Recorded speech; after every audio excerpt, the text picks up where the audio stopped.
Laurent Delatraconte sur Europe 1. Bonsoir Yves Bertoncini. Bonsoir. Vous êtes spécialiste des questions européennes, ancien directeur de l'Institut Jacques Delors, vous êtes un diplomate. Il y a quelques semaines, je vous ai demandé de venir pour parler de la Catalogne. Et comme il s'est passé des choses ce week-end en Corse, un incroyable vote des Corses en faveur des nationalistes, 45% au premier tour, ce qui leur assure la victoire au second tour et le contrôle du nouvel établissement territorial corse. Je me suis dit, refaisons venir Bertoncini.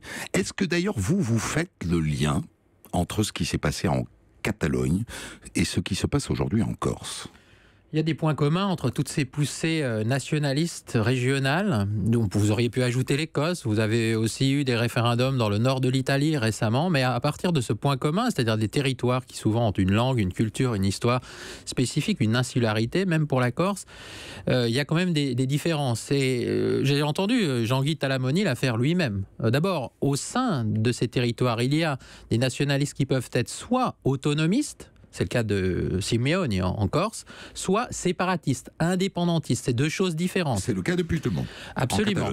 Et d'ailleurs, en Catalogne, où là, il y avait une poussée pour l'indépendance, on va voir et on voit qu'en vue des élections régionales du 21 décembre, les nationalistes se sont redivisés entre un camp qui est indépendantiste, clairement, et un autre qui est autonomiste. Et ce qu'a bien rappelé Jean-Guy Talamoni, et les Italiens qui avaient gagné 2 référendums aussi récemment en Italie du Nord l'ont fait, c'est qu'on pouvait être régionaliste, c'est-à-dire souhaiter davantage d'autonomie sur des points qui sont souvent les mêmes, la langue, l'économie, la fiscalité, sans pour autant revendiquer l'indépendance. Aujourd'hui en Corse, personne ne revendique à court terme l'indépendance. Et comme l'a d'ailleurs dit Jean-Guy Talamoni, il n'y a pas aujourd'hui sans doute de majorité pour l'indépendance. En Catalogne, c'est tout à fait différent puisqu'il y a eu un référendum qui d'abord était illégal du point de vue de Madrid, qui a été joué avec une très faible participation, une claire victoire du oui à l'indépendance, mais ensuite des quiproquos qui vont conduire à la clarification de décembre. D'ailleurs, en Corse aussi, il y a une forte abstention au scrutin territorial d'hier qui pose quand même question. Pourquoi est-ce que la moitié des Corses ne se déplacent pas pour des élections aussi cruciales ? Je ne suis pas sûr qu'ils ont compris l'enjeu de ces élections. Je pense qu'il peut y avoir un surcroît de participation en vue du second tour, tout comme peut-être une démobilisation liée au fait que, comme vous l'avez dit, le verdict est à peu près connu d'avance. Ça reste quand même des élections institutionnelles, avec l'idée que, bon oui, ça va modifier la façon dont la Corse est administrée. Il y aura une collectivité unique, c'est déjà une étape de plus pour la Corse, mais l'enjeu était moins clair que, par exemple, celui des élections régionales en Catalogne du 21 décembre, parce que là, ce qui va être vraiment à clarifier, c'est si oui ou non, il y a une majorité dans les urnes, avec tout le monde qui vote, pour l'indépendance de la Catalogne. Pour l'indépendance. Alors, quel est selon vous le moteur de ce goût pour le local, pour le communautaire, pour l'envie de partager la même langue, le même petit territoire ? J'ai une hypothèse à vous soumettre.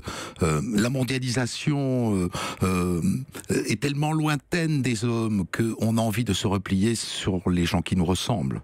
Oui, il y a certainement un désir de proximité qui est encore plus grand quand il s'agit d'une île. On pourrait d'ailleurs lire le Brexit à cette aune-là. Il ne s'agit pas de région, là, d'un grand pays, le Royaume-Uni.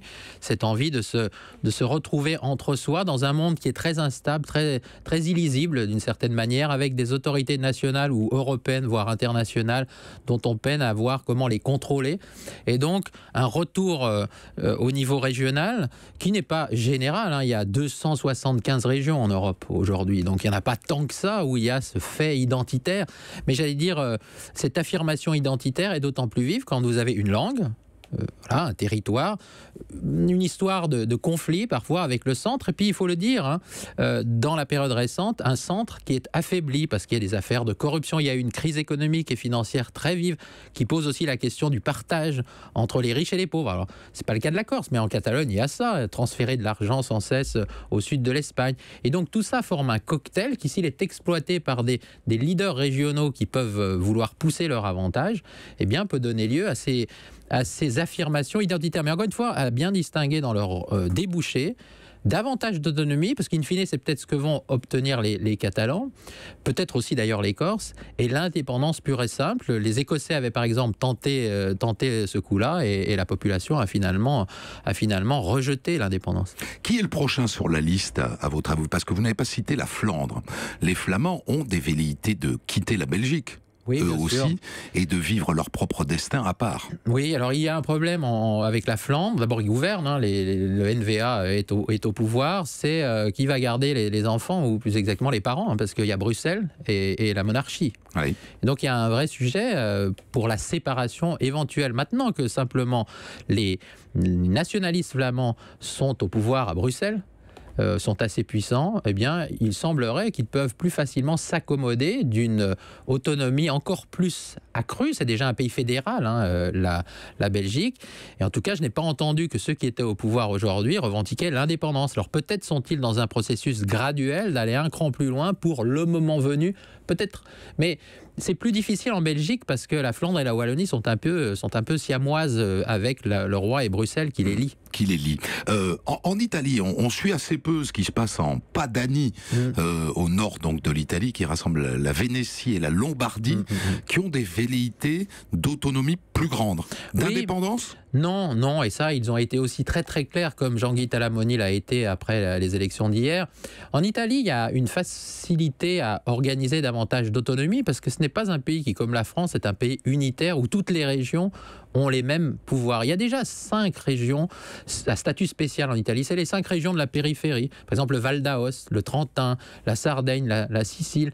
Et donc, ces 2 régions qui sont un peu plus proches de Rome, légèrement plus proches, je crois qu'elles vont demander un statut d'autonomie qui ressemble à celui qu'obtiennent déjà les 5 régions périphériques. Et de la même façon, je pense qu'en Catalogne, les Catalans se réjouiraient d'obtenir un statut à la basque, c'est-à-dire un statut qui leur donne encore plus de ressources fiscales à conserver pour eux, sans aller jusqu'à l'indépendance. Et peut-être, d'ailleurs, si vous me permettez, en continuant ce jeu de copier-coller, peut-être que les Corses se réjouiraient aussi d'obtenir un statut à la Catalogne, si je puis dire. En tout cas, un gradualisme qui pousse à davantage d'autonomie sans aller jusqu'à l'indépendance. C'est une belle leçon pour le jacobinisme français, ça, au fond.